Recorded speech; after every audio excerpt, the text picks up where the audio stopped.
Ladies and gentlemen, please join me in welcoming Sarako. Hi, thank you very much. And it's really such a pleasure to be here and to be able to share our findings and report and speak about them with all of you. I have a small presentation. I'm just going to share my screen briefly, and then I'll turn my video off while I speak, just so that it's as clear as possible in terms of the bandwidth. And there, I believe you should be able to see that, right?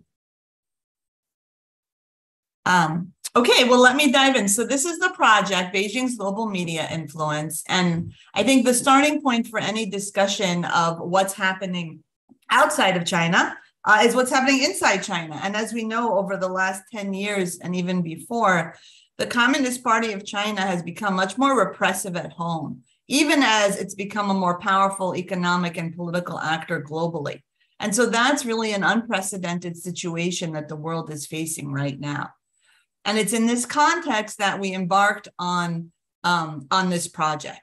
Sorry, hold on. There we go. So what did the research look like? We had a focus on the coverage period of 2019 to 2021, and that a little bit before the pandemic erupted, and then throughout different stages of the pandemic.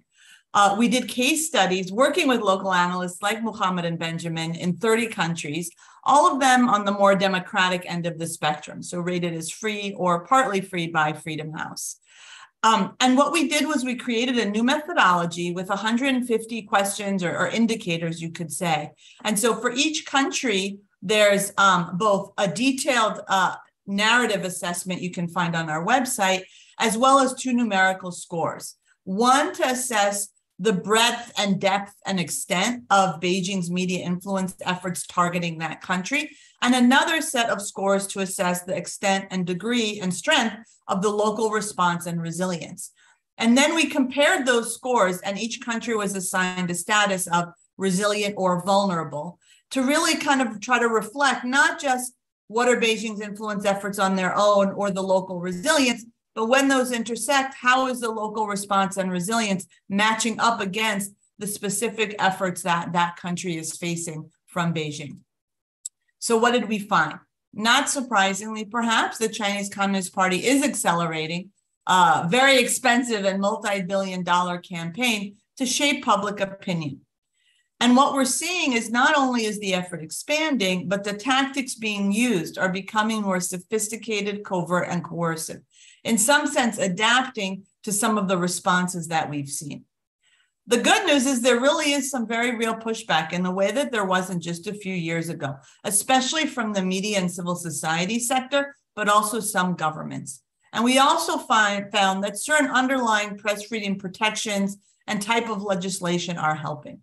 But the resilience is uneven. In the 30 countries we looked at, half were found to be resilient and half were found to be vulnerable. And we didn't plan it that way. It just came out a really neat division like that. But there are still vulnerabilities. In actually all 30 of the countries, even the ones that were found to be the most resilient, there were still some vulnerabilities. So what do we mean by Beijing's global media influence? I think the first thing that often comes to mind is propaganda. And of course, that's a major investment that the party is making. I think when you talk about propaganda that's clearly labeled and content from state media, honestly, that concerns me the least, because people have the tools to be able to evaluate what it is and they know who it's coming from. It gets much trickier when it's more hidden, when the origins are more hidden. And I'll talk a little bit more about that. Then you get into disinformation campaigns, which are more problematic because it involves some kind of falsehood or false amplification. Then we have censorship and efforts to suppress certain types of reporting. And then you have control by China-based companies that have close ties to the Chinese Communist Party that are gaining control over the avenues and infrastructure for distributing content in another country. And in some cases, we've seen that mobilized, like on WeChat, and that's used widely in the Chinese diaspora especially, to actually manipulate content. In other cases, there's an opportunity there that maybe hasn't been activated yet, but it is still a risk. And then lastly, efforts to export the CCP's authoritarian model of journalism or, quote, news management via trainings to reporters, but I think more concerning is training to officials, which we found in a relatively small number of countries. So what did we find? As I said, Beijing is expanding its global media influence campaign. And actually in 18 out of the 30 countries, we did a qualitative assessment because this was the first time we had data, but we looked at what were the conditions in each country. And we found that in 18, there was an intensified effort of influence during this period of 2019 to 2021 compared to the few years before that. So there's definitely increased aggressiveness and investment and expansion from Beijing's side. We found that 16 out of the 30 countries faced high or very high influence efforts, and only 4, you see the yellow on the side there, faced low. Perhaps not surprisingly, Taiwan, the United States, and the United Kingdom faced the highest level of influence efforts and the broadest range of tactics and some of the most aggressive ones. But it's when you get into that next segment of countries that you really see how global the presence of Beijing's media influence is, with Nigeria also being rated very high, and then countries like Spain, the Philippines, Indonesia, Argentina, Italy, Kenya, all facing a fairly high level of influence efforts. So as I mentioned, the tactics are evolving. And so what do we mean by that? There were 3 key trends we identified, and you can find full essays on these on our website. The first is just the presence of Beijing-backed content, especially produced by Chinese state outlets or other people who may or may not be clearly labeled as being affiliated with the state. In some cases, it's even provincial governments. In other cases, it's individuals. In country after country, we found examples of this in over 130 outlets in 30 countries. That's a massive audience. The image here is from The Hindu, one of the most widely read newspapers in India. And the labeling is inconsistent. Sometimes it's very clear. Sometimes it's deliberately obscured. Sometimes it's somewhere in the middle. So here it's labeled as an advertisement. And maybe you can kind of tell that this is probably from something from the Chinese state, but there's nothing clearly indicating this is an insert paid for by the Chinese embassy, by the PRC's embassy. So that's one thing. That's one trend. The other relates to social media. And I think there's been a big investment and expansion in terms of the linguistic diversity. And it's sometimes very impressive. So this is a picture of the China Radio International in Sinhala that came up in our Sri Lanka report. And I think that's just one example of languages that are not widely spoken globally, even, that there's investment in. There's content in Romanian, content in Hebrew.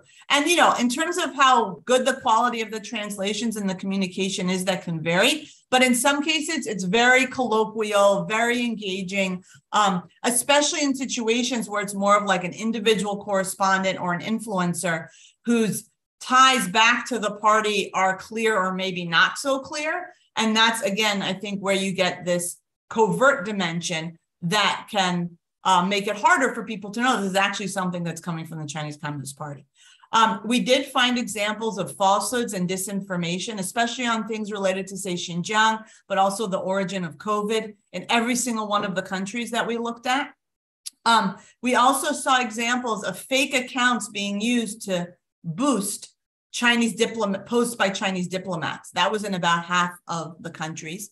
And then we saw more targeted disinformation campaigns. So combining fake information and fake accounts to try to either promote certain pro-Beijing propaganda, or in a relatively small number of countries to muddy the waters more on domestic issues, especially in places like Taiwan, a little bit in the US. There was one case in the Philippines.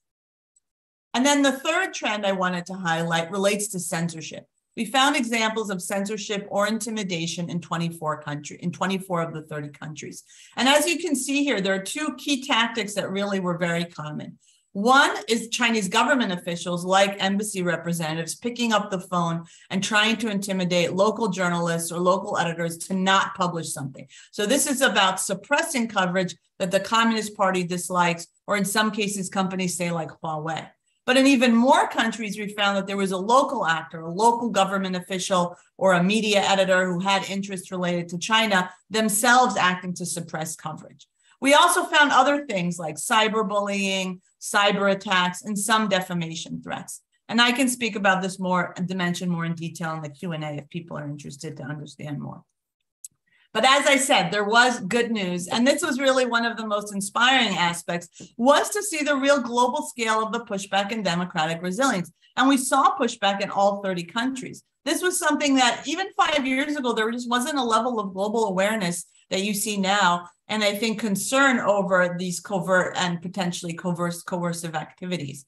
And I think there's 4 areas of particularly potent pushback that was important. One is just coverage in the media of CCP influence. So how does this influence work?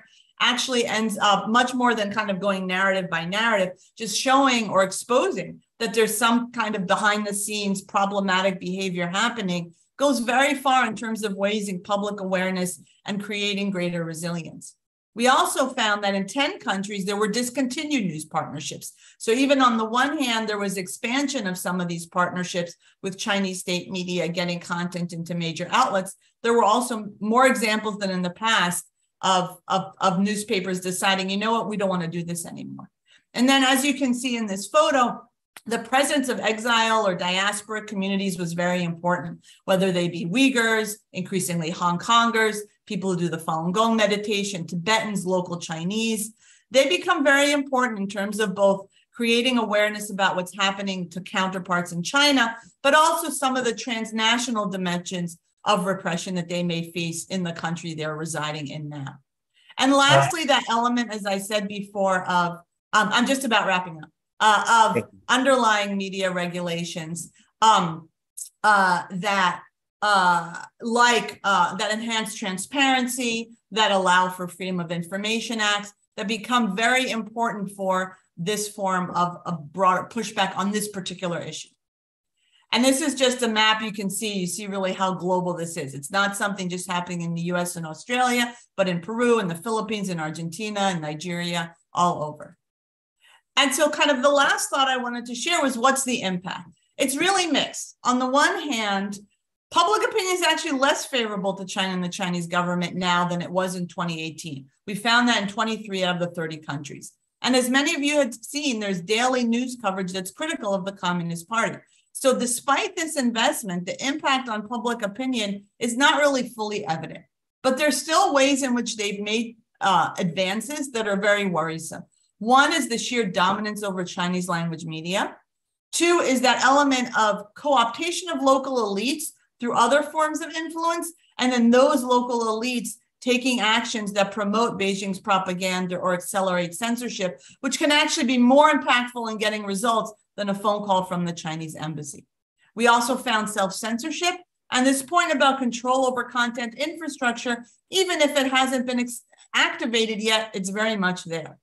And so I think to conclude, I think as we look ahead, it's pretty clear that the trajectory is going to continue from Beijing's side in terms of the scale and sophistication of the efforts. So it's really up to anyone who cares about media freedom, who's concerned about these issues and working in the media especially, to think about how they're going to respond and take action when on this issue and be prepared so that when they get that phone call from the Chinese embassy or in face some other challenge, they know what they should do. Thank you very much. Thank you very much, Sarah Cook. That was very impressive. I think it's very interesting findings that can be seen through the research report, overall view of the Beijing's media influence in this year. And I think it would be also interesting to see the evidence from Indonesia, given the fact that Beijing influence in the country is also increasing over the time.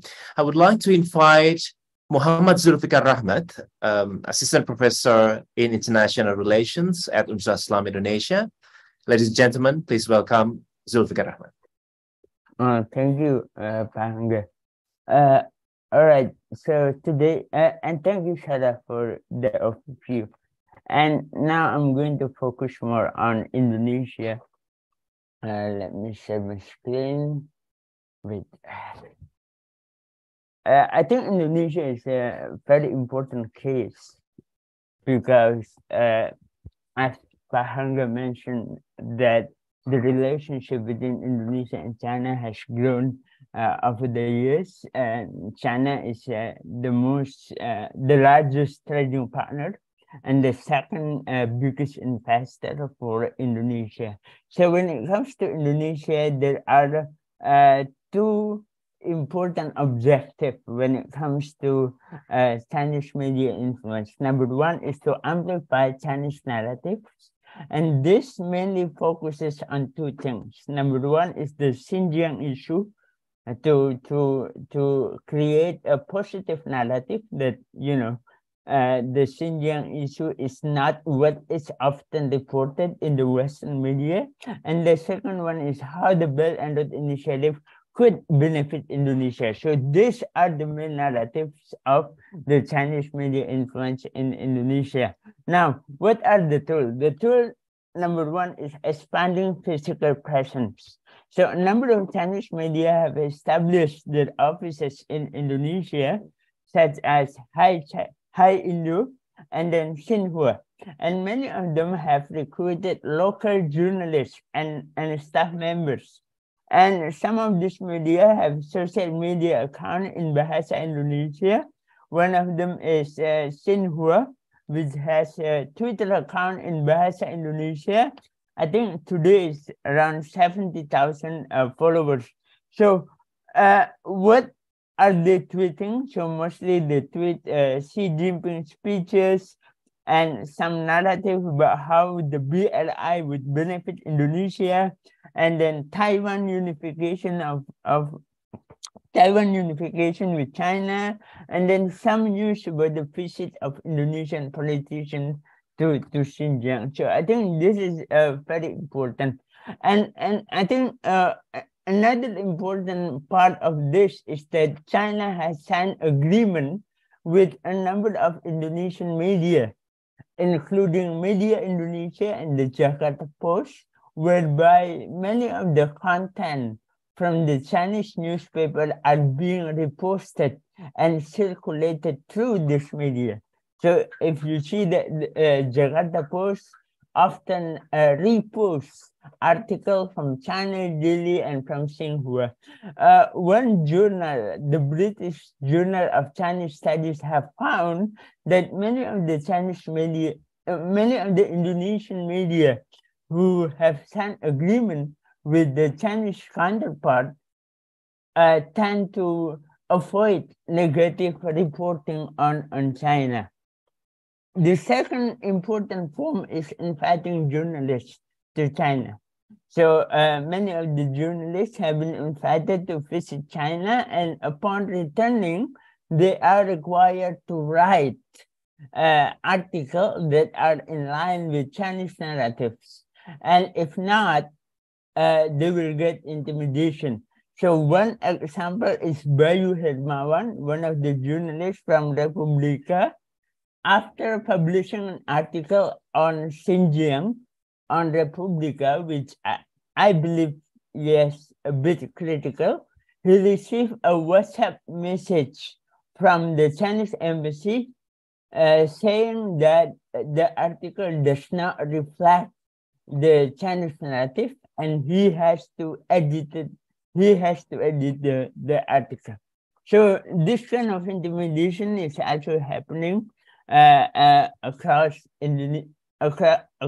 journalists in Indonesia. And I think one important part of this, China has also invited social media influencers to visit Xinjiang, and upon returning, they are required to post photos or videos on their Instagram or on YouTube. One example is Arya Nur Sabrina, the former Miss Indonesia. She was invited to visit China, and upon returning, she posted a picture with the background of a mosque, one of the mosques in Beijing. And she, through her Instagram, she invited her followers to repost or to make a posting about the positive experiences visiting China. I have spoken about this content sharing agreement. As I mentioned earlier, many of the media in Indonesia have signed agreement with Chinese media, and now many of the articles from Chinese media are being reposted. And the last one is censoring. All right, censoring. So some of the news, especially, I'm sure many of you know Baby, one of the news aggregator application, Baca Berita. Some of the content related to China, sensitive content related to China have been censored from the application. This also includes TikTok.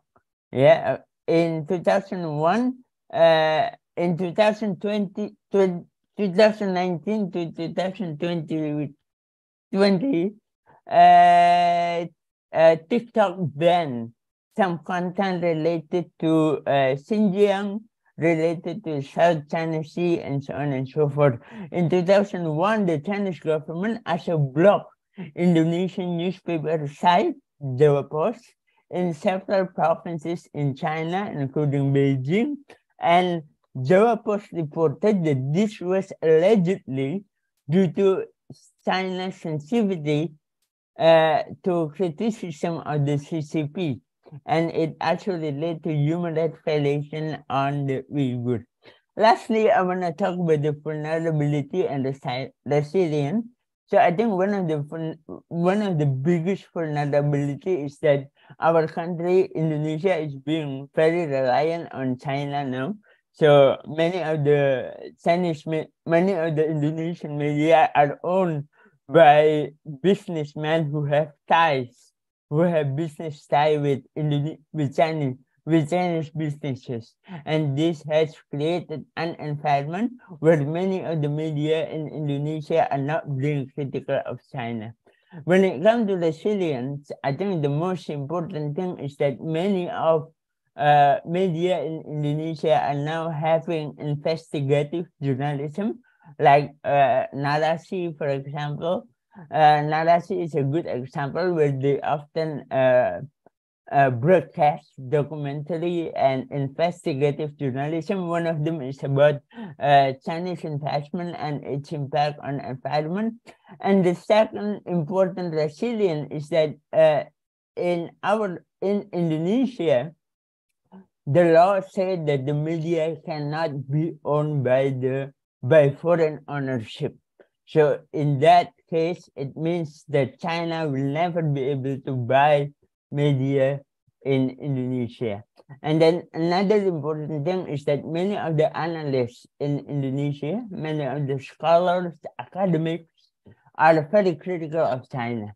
So this somehow create a balanced perception of China. So we're not only consuming content from Chinese media or those media that have signed agreement with China, but also we often hear and read views from Indonesian analysts who are critical of China. So I think these are some of the vulnerabilities and resilience of the Chinese media influence in Indonesia. Thank you. Back to you, Banga. Thank you very much, Fikar. That was very interesting findings. It seems that the China government deploys very deliberate approach to engage with Indonesian society through mass media and also social media. And the next question will be, does China also deploy the same approach to Malaysia? I will over this question to Mr. Benjamin Law, the senior lecturer at School of Media and Communications at Taylor University in Malaysia. Ladies and gentlemen, please join me in welcoming Benjamin Law.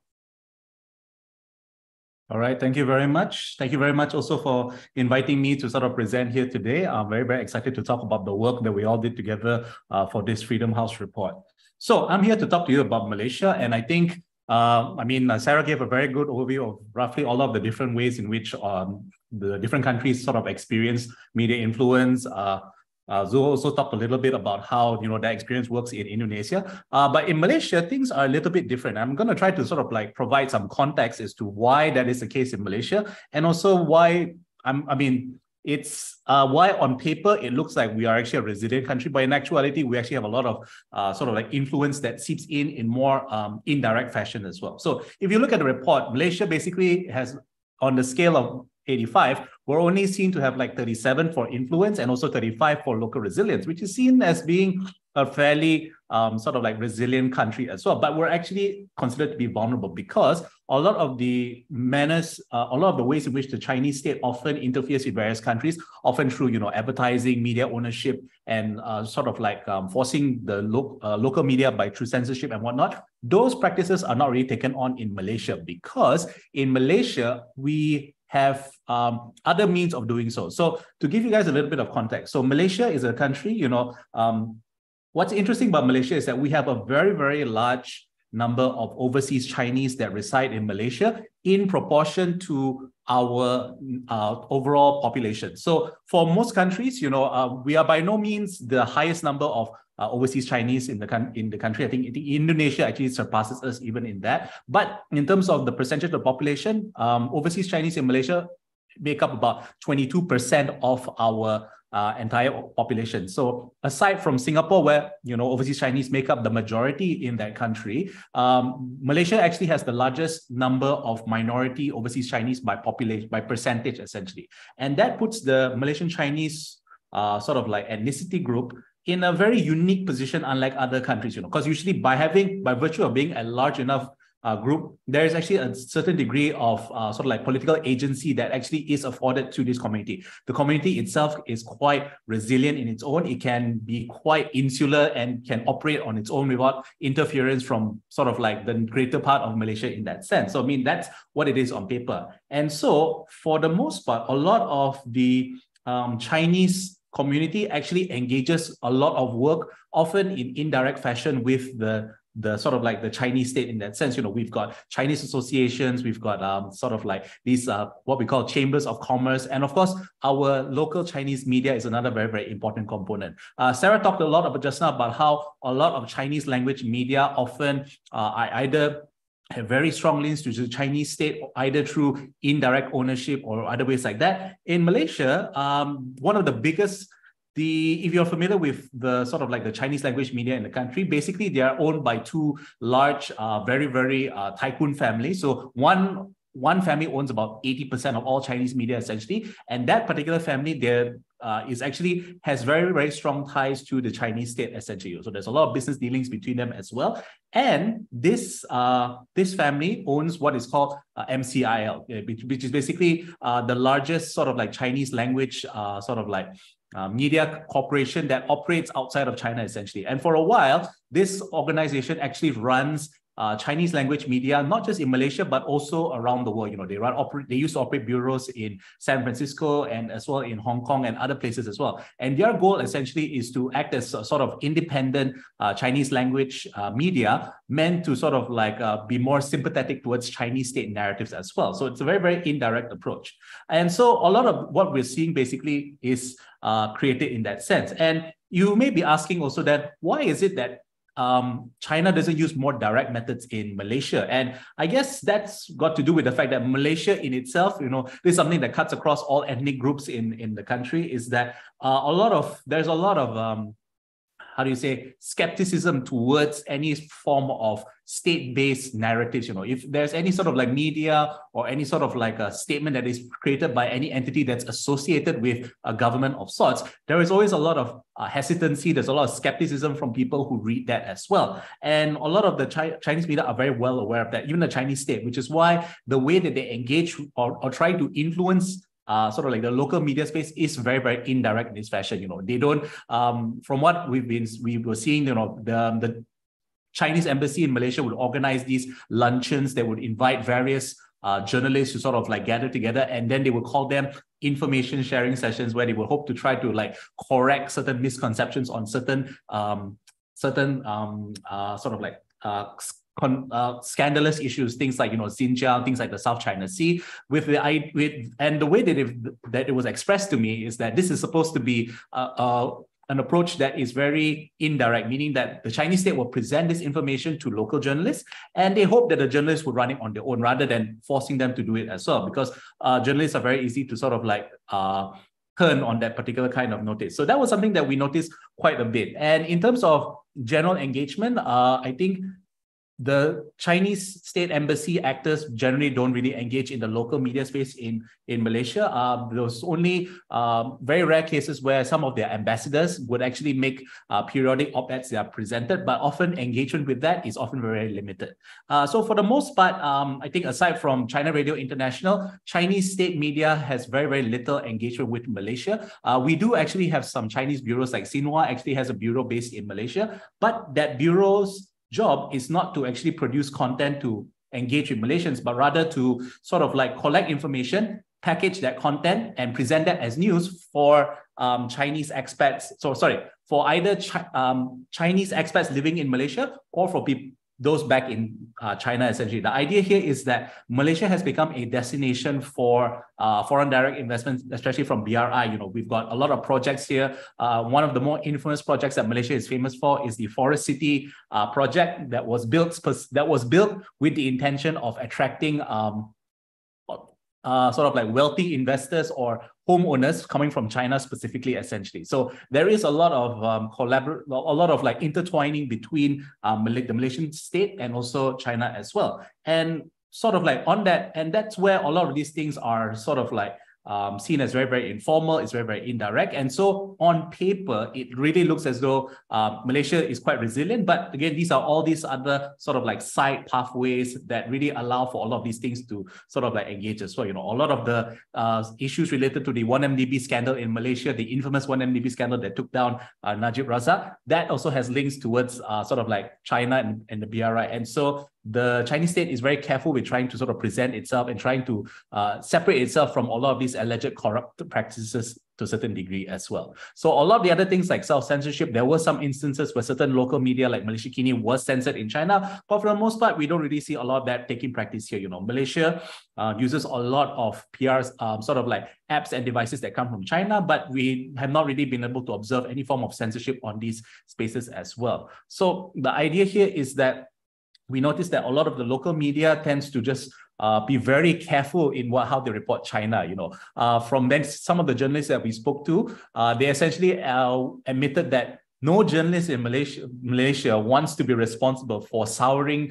bilateral ties between Malaysia and China by being overly critical of China or anything like that. So for the most part, the way local media get around these issues is that they are very, very careful in covering any sort of story that's related to China, you know, anything that's critical of China or anything that puts China in a negative light. So for example, whenever they're reporting on issues on Xinjiang or sort of like even like the Hong Kong protests or Taiwan issues as well, they tend to always rely on international news wires. It's a way for a lot of these local newspapers to sort of insulate themselves by saying that I'm not being critical of China. This is basically news that I'm just sort of like resending to Malaysians, basically. So that was a way in which we saw all of that happening. And in that front, this was something that cuts across all media in Malaysia.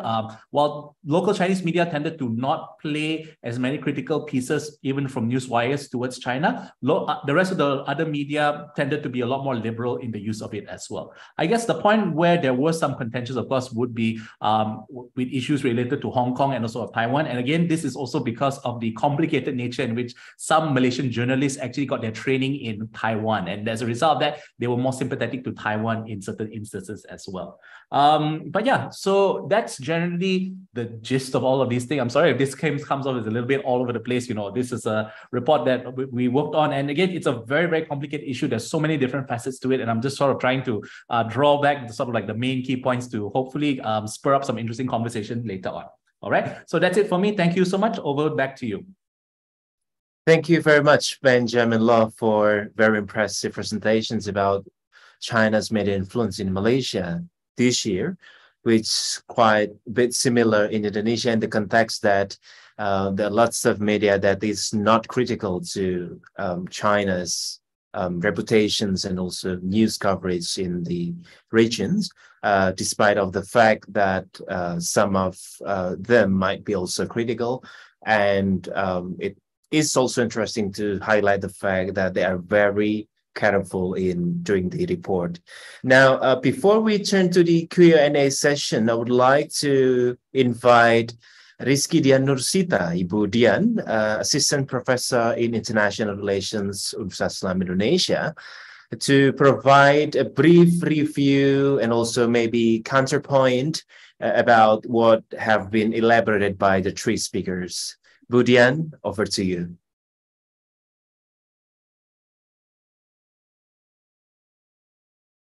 Okay, thank you, Mr. Hanga, and also Ms. Sarah Cook from Freedom House, and Mr. Law from Taylor's University, and also Mr. Zulfikar, our colleague. Okay, Assalamualaikum warahmatullahi wabarakatuh, and good afternoon and good evening for everyone who have participated to this webinar. And I am so jubilant to have you here, and it's a very impressive discussion, I think.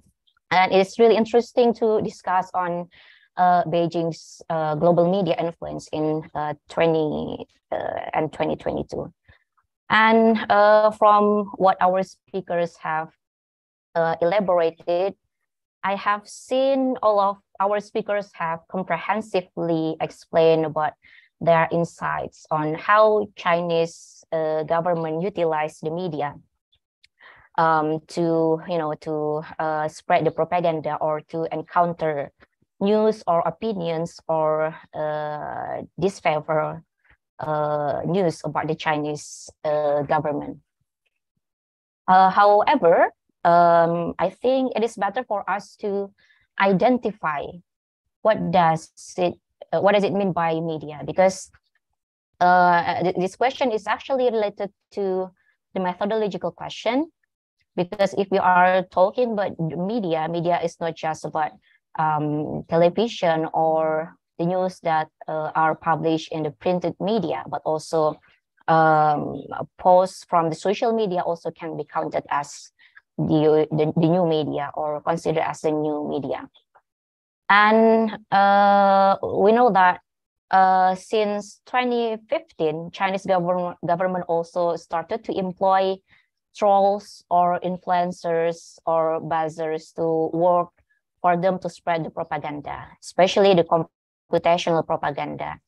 And they always, spread or counter the opinion that related to their policy towards the Uyghur, and also many postulated to One China policy. And based on the research in 2015 to 2017, there were millions of tweets and also posts offend the Taiwan government, and also posts from the Chinese media that influenced or backed up by the government to spread the opinion, the stigma or bad opinion about Taiwan government. Yeah, but I think we can discuss about it in other, webinar probably. Yeah, because I think it's not enough to have only 1 hour to discuss about any kind of media that promote Chinese propaganda. And for Mas Fikar presentation, I have seen that Mas Fikar has explained about the aims of media Chinese narrative, and is it only about BRI and Chinese government response to the Uyghur, or there are also other things or other issues that also promoted by Chinese government, for example, like Chinese public diplomacy through promoting kinship narrative between Indonesia and China that has a prolonged relations or prolonged history. And also, it's also interesting to know about vulnerabilities. We know that, many interest group, Chinese interest group behind our government. And it's really interesting to know whether they also play important role in spreading the news or information about Chinese government, for Indonesian public.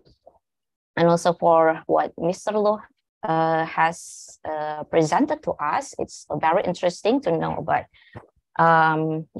relations between overseas Chinese and also the local media, I think. I mean, local government. Yeah, we know that from him. Average Chinese that reside in China is approximately 22%. And I think it will be also interesting for us to know what the local Chinese media propaganda is. Do they only represent Chinese government or CCP, or they also, or they only represent the interests of the local Chinese? I mean, Chinese people that reside in Malaysia. We know that there are many interest groups that also play important role. I mean, Chinese interest group that also play important role in Malaysian government. Yeah, and yeah, I think we can give applause to all of the speakers and all of the presenters that have given us very informative insights and also very impressive research. Yeah, especially for Sarah Cook, I really like your data, because yeah, it's quantitative. We are not used to do this kind of research, and we want to look forward about the next research. Okay, thank you, Mr. Hangga.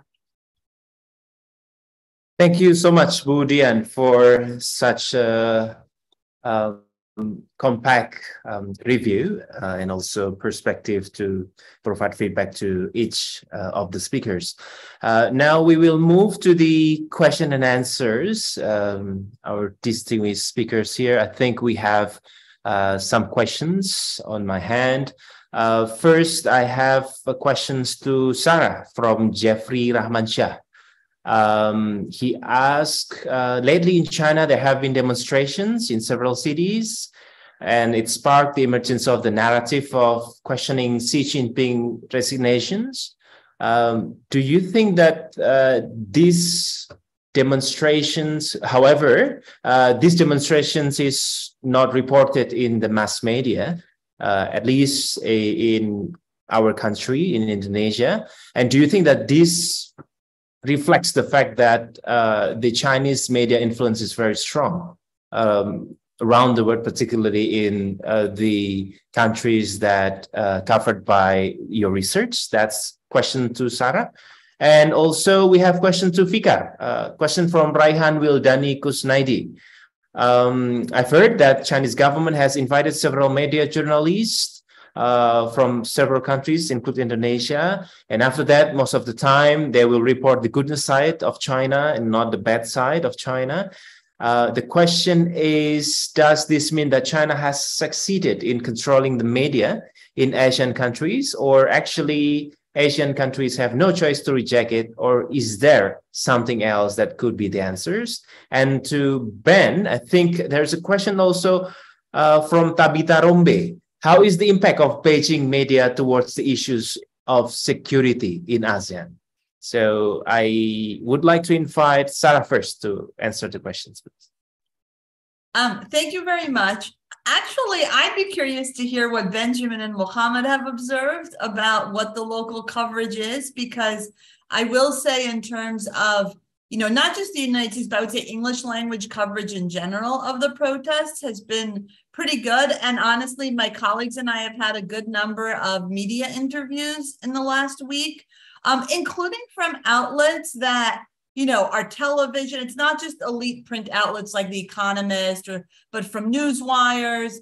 And so I think there's actually been even like one journalist I spoke to here works for a publication in Washington, D.C. that focuses on Congress. And he doesn't usually cover China, but for this story, he called me and wanted to understand what was going on. So I'd be very curious to hear what Mohammed and Benjamin saw on that.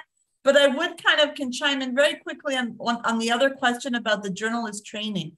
I think one of the things, and we have a set of recommendations in the report for media and for journalists. So I think anyone looking in the media can look there and see what are some of the best practices.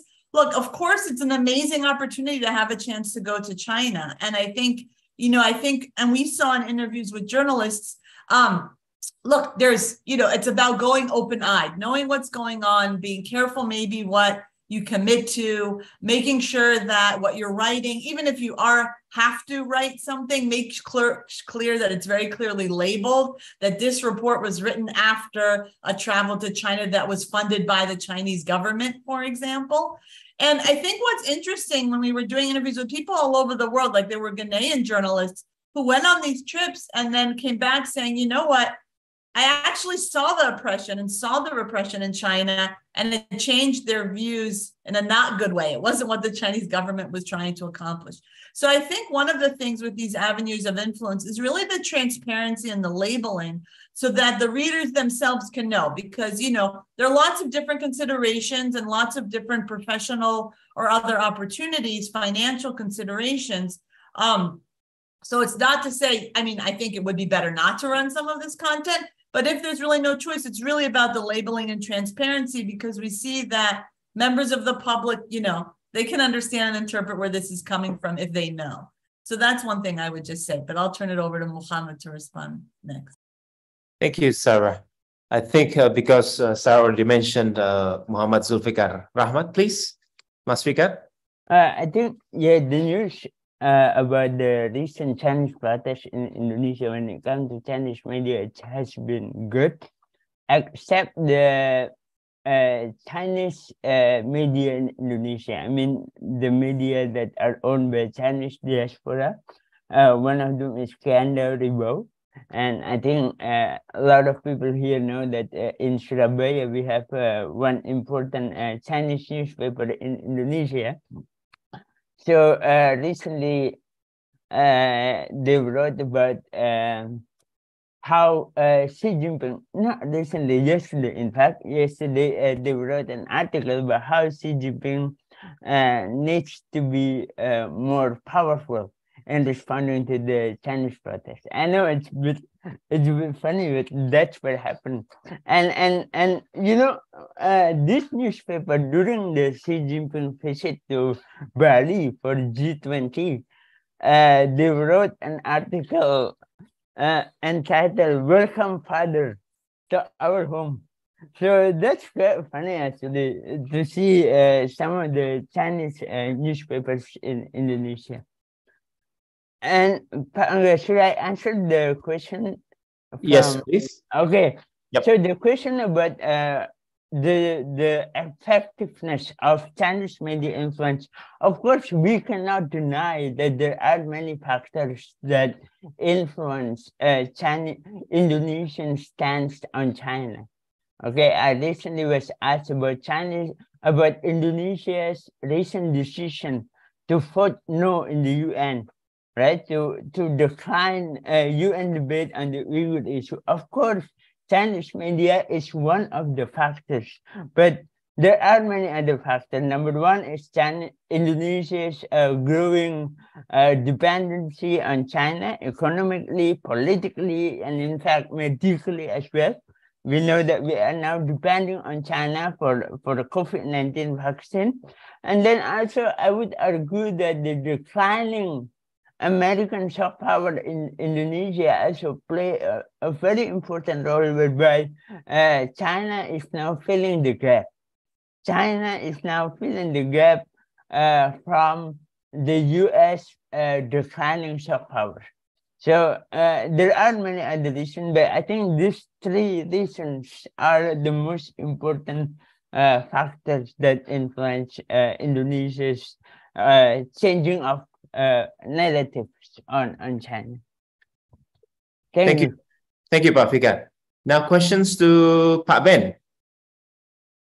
All right, thank you very much, Hanga. Okay, so following up on what Sarah was talking about, basically, yes, we are seeing some coverage of the protest, but not as much as you expect. We probably see like one, again, mostly newswire articles, one newswire article a day, probably, not too much.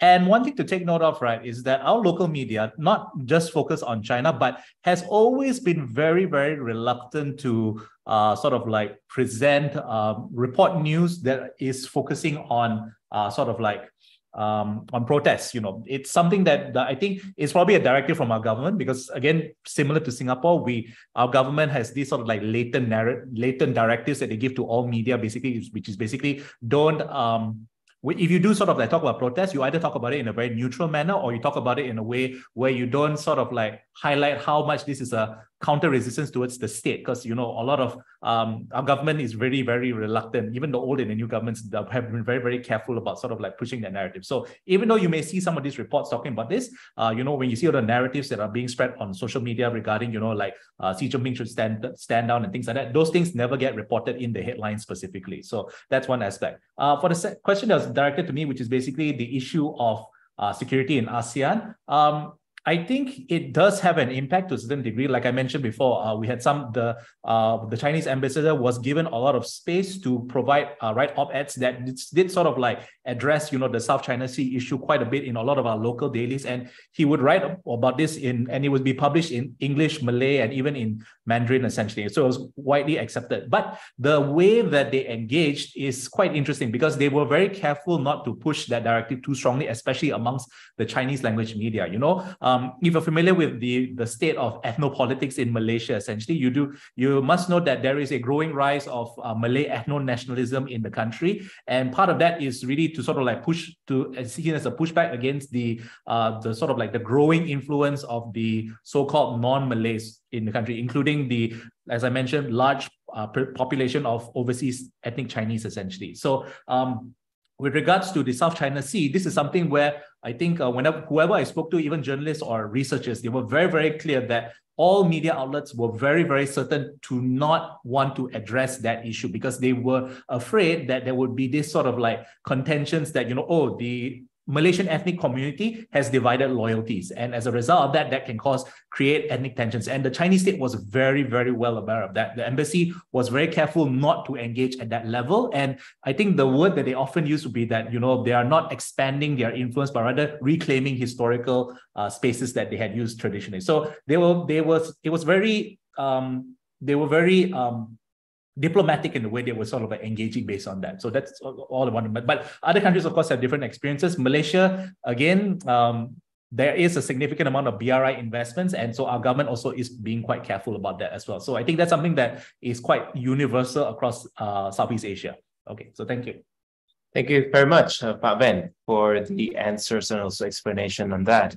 Now we will move to the question and answer for those who are joining us for direct questions. I would like to invite Izam that has already raised his hand, and also after this Cahyani Brigida.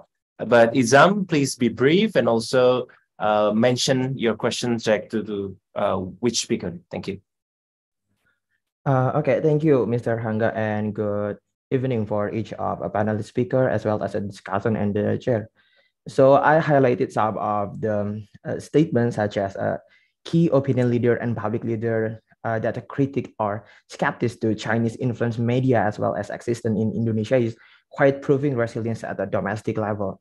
But I would ask to Mr. Fikar, especially about, is it necessary for the government to back up or promote the media or the key opinion leader or a public leader to promote more expressions or attitude to show its resilience toward the escalated of a China media influence at local level by such social engineering, maybe by producing a media that against the escalated Chinese influence to support or to prove that Indonesia is quite resilient toward the Beijing influence in Indonesia.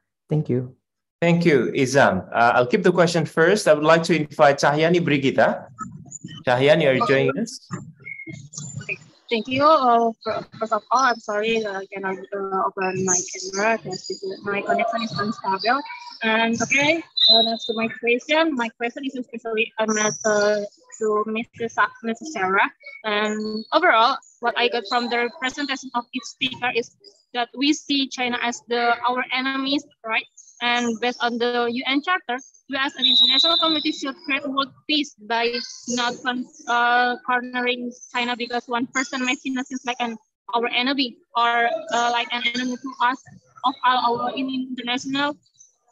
And therefore, my question is, how should we respond to these individuals in this position of the China government itself to protect them as an asset or their people and about how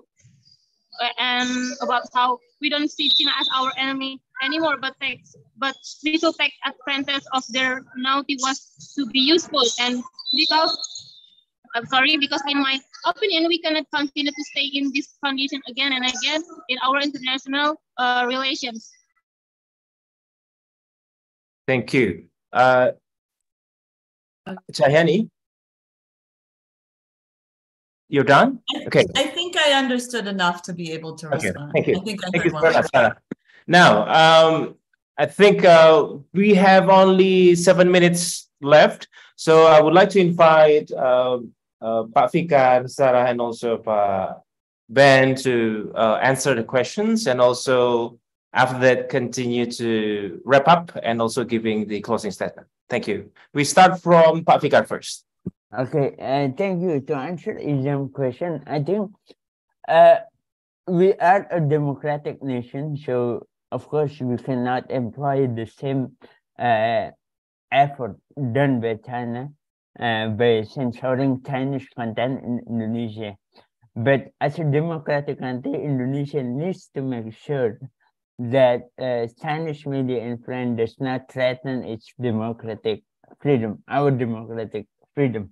So doing research on China, doing more research, having an alternative media is very important. So I think it is very important for us to have alternative media and then alternative point of view, alternative research to balance information coming out from China.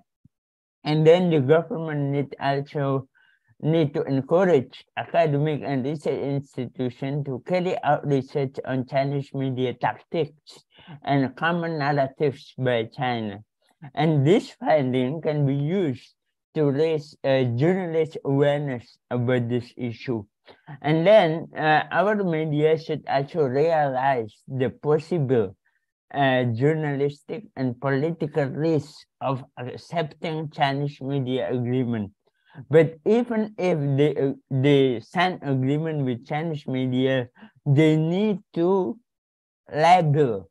When they write article, when they repost article from Chinese media, they have to label it as article coming from Chinese media, or the media also need to uphold journalistic code of ethics by being transparent on sponsored content or writing that are paid by Chinese officials, and then they have to also detail the sources of funds for journalists traveling to China that result in published news items. So I think as a democratic country, we need, the only thing that we can do is to balance the information. We cannot do censoring or closing down Chinese media branches in Indonesia. That would be considered undemocratic. So I think that's my answer and my closing statement. Thank you, Bangga. Thank you very much, Pak Fikar. Now we move to Sarah about the Chayani questions.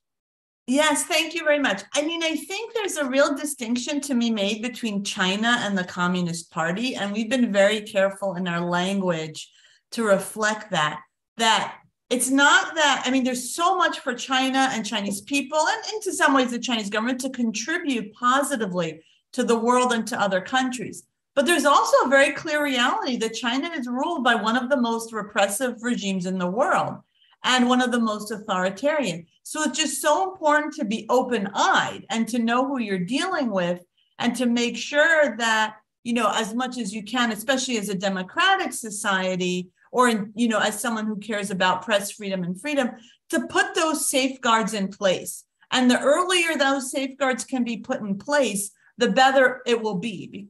Because the Communist Party also has a long track record of creating points of leverage that then get activated and are used later when it's too late.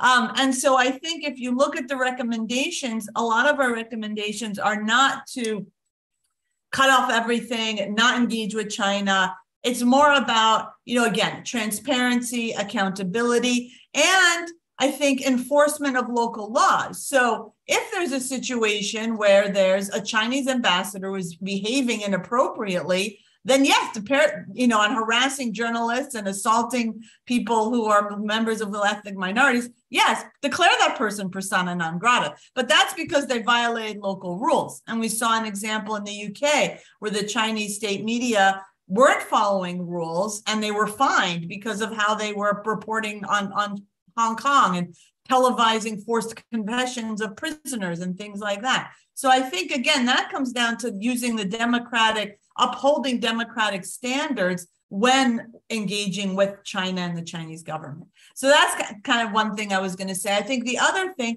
is to be very mindful of kind of the ethnic Chinese communities. And we did find in a number of countries what we call problematic pushback and use of racist language, even in the context of legitimate concerns over CCP influence. But we also found positive examples of officials making a point to distinguish between a local Chinese diaspora, Chinese people, versus the Chinese Communist Party. And one interesting example in Malaysia of ethical guidelines that the local Journalists Association put out about how to report about China that included also, how to maintain editorial independence, but also how to not use xenophobic language. So I think that would be kind of my point. And I think it's a good wrap-up point to say that it's not China that's the enemy, it's being open-eyed about the nature of the regime ruling China right now and how to safeguard democratic principles and freedom in any interaction with that regime.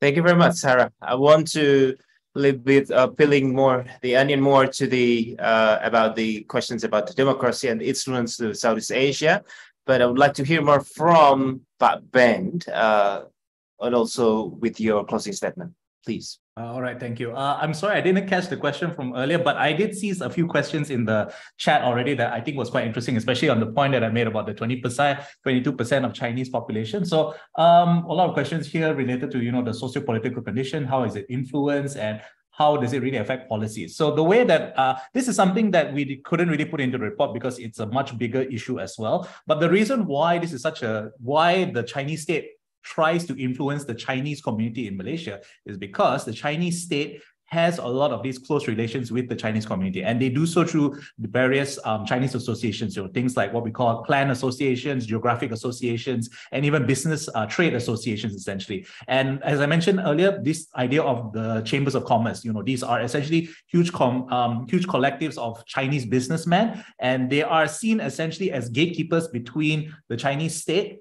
as well as major developments in Malaysia, So essentially, a lot of the Malaysian government, if they want to work together, if they want to sort of engage with the Chinese state, they would often go through these associations and communities. And these communities sort of recognize that they do have that position as middlemen in this case. And that's why the Chinese government uses their media to engage, to influence them in their sphere specifically. So that's sort of how that sort of fits in. We tried to put a little bit of that into our report, but again, it's a very, very complex issue and sort of drew away from the main issue. So we couldn't really put too much of it in there, but essentially that's how we can operate. Malaysia, if you're not familiar again with our ethnic, the sort of the ethnic makeup of a country, we're actually a very plural society. We've got a very large dominant Malay population, which represents sort of is the closest to a national identity. But because the Chinese community is large enough and again represents a large enough portion of the whole country, they can actually be an almost self-sufficient form of sort of